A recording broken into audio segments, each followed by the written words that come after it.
my experience has been, if you can get to the point where you're at a place where you could exit, and you had 20%, you've done pretty well for yourself.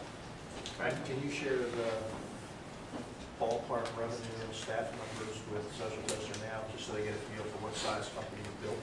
Sure. So we just acquired a 5-person company in LA. That's our LA office. With that acquisition and a couple of recent hires, we're at 31 people.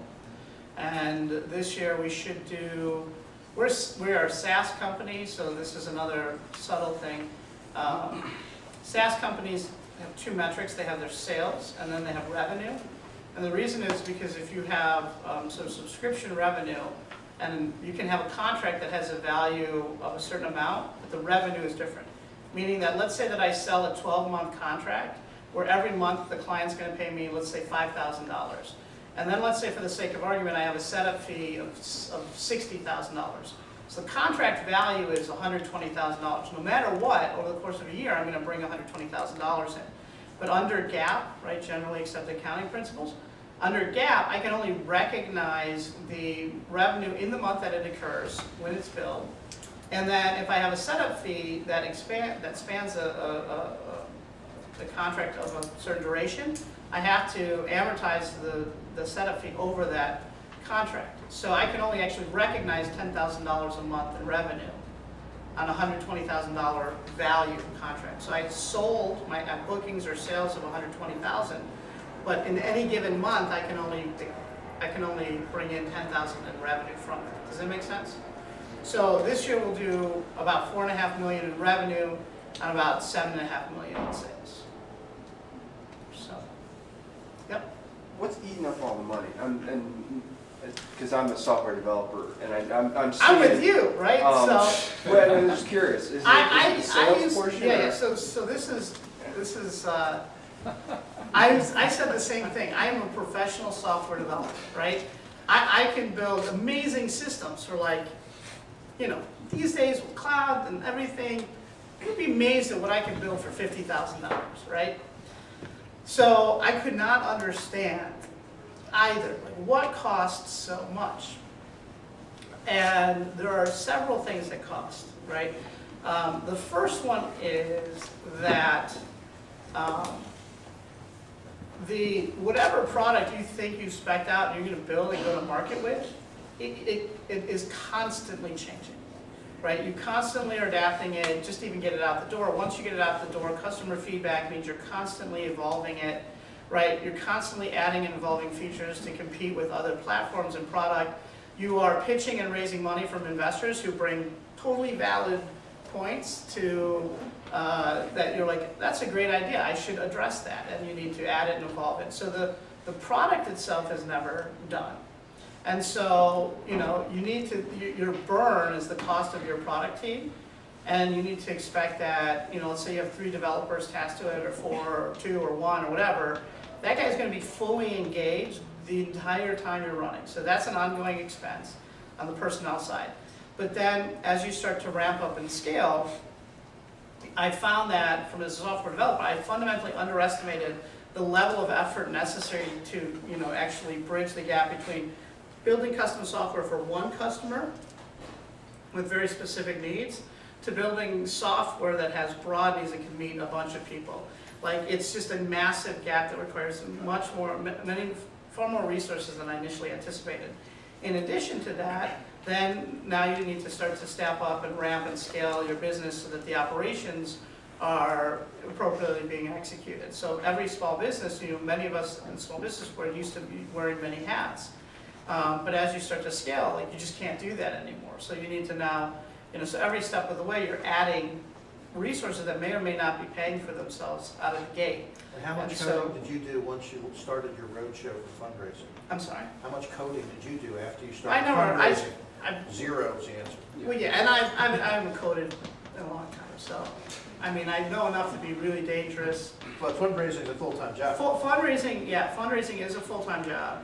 So one of the questions I often ask myself is, like, had I spent a year selling, could I have sold myself out of the need to go fundraise? I don't know what the answer is to that. You know, I tell myself today, probably not, but maybe I could have, right? So yeah, fundraising itself and managing investors. I spend 60% of my time managing investors and investor expectations and dealing with, you know, reports and board reports and investor calls and all that stuff, right? So I would say when you look at your plan and you look at kind of your resources, you know, you can probably get the minimal viable product out for what you think, but as you start bringing on customers and you start to look at scale and you start to anticipate, I will tell you, you have underestimated a lot of things. And my friends, I'm part of why I've been fortunate enough to be successful is, you know, regionally I was what they call a known entity.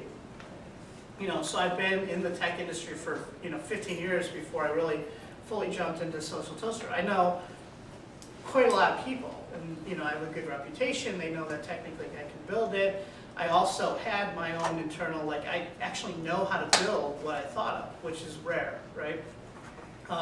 So even with all of those resources I had, and I also was doing pretty well for myself. I self-funding. I put over $500,000 of my own money into this current venture, right? Not a lot of people have these resources. They don't have the money. They don't have the technical resources. They don't have the personal network. So only because of those things did I been able to get as far as I have. And even outside of it, you know, I have friends in Silicon Valley, and I pitched in New York. I pitched in, you know, all over the place. But to answer, going back to your question, one of my friends, I asked him the same thing. I was like, I'm just trying to, when I first was fundraising, I asked a VC friend, I was like, I think I just need $1 million. He was like, that's not enough. And I was like, I did the math. I don't understand. It's not going to take that much to get out the door. And he's like, and he told me the same thing.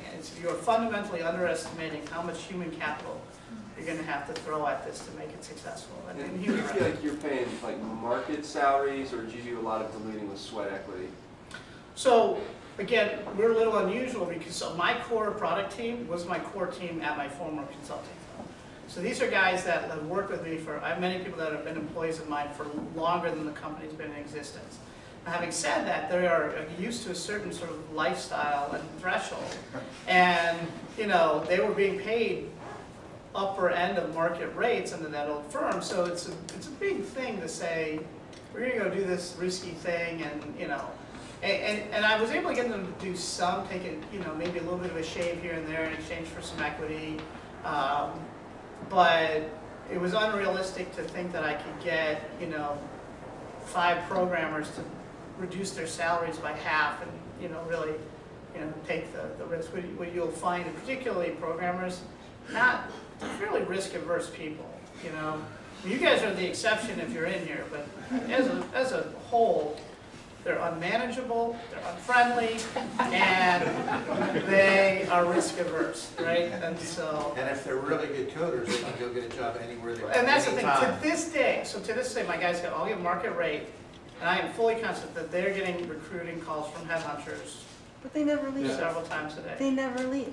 If they're happy, they never. That's right. leave. So I've never had a programmer. I have not had a programmer quit in the last, I don't know, So, 5 or 8 years. Brian, just calibrating, you did say your roots are as a programmer, right? I'm sorry? You did, just calibrating, you said your roots are as a programmer. Yeah, I'm speaking about myself. It takes one to know one. So, yes. Just one more. Yeah. So you scare the crap out of them when you say Google, right? Because as soon as you get into with them, do you have something they can't do? Because there's very few things Google couldn't do if they wanted to, or any other company, right? So these get into sort of founder questions, right? And as you're looking at your business plan and you're looking at barrier to entry. So the reality is that any idea that has any sort of real merit, if one of the big guys wanted to do it, you would have no chance. So as a little guy, you have to think that, you know, your idea is somehow under the radar. Like it's outside of where they want to go. It's not something they're going to focus time or energy or resources on. And you need to expect and or hope that you can gain enough traction to get to a point where it would make more sense for them to just acquire you than to go reinvent the wheel. So there's a constant, like every time I pitch, people are like, you know, one of the common questions, what's the barrier to entry? This is a question you have to be prepared to answer. And the barrier to entry, you know, so, and you can stack up a couple things. Say, well, the one that you're gonna fail on is if you're like, well, it's really hard. And they're like, well, you had one guy build it in 6 months. You don't think Google could do that in like 2 weeks, right? So, you know, you will likely not win anybody over if you say, well, it's because it's really hard. Now, having said that, I am involved, there's a company I sit on the board of, advisory board for, where they did something really hard with a team of 9 PhD engineers over the course of 7 years. So absolutely, that is a barrier to entry, right? They have like, I don't know, 110 patents on this thing, right?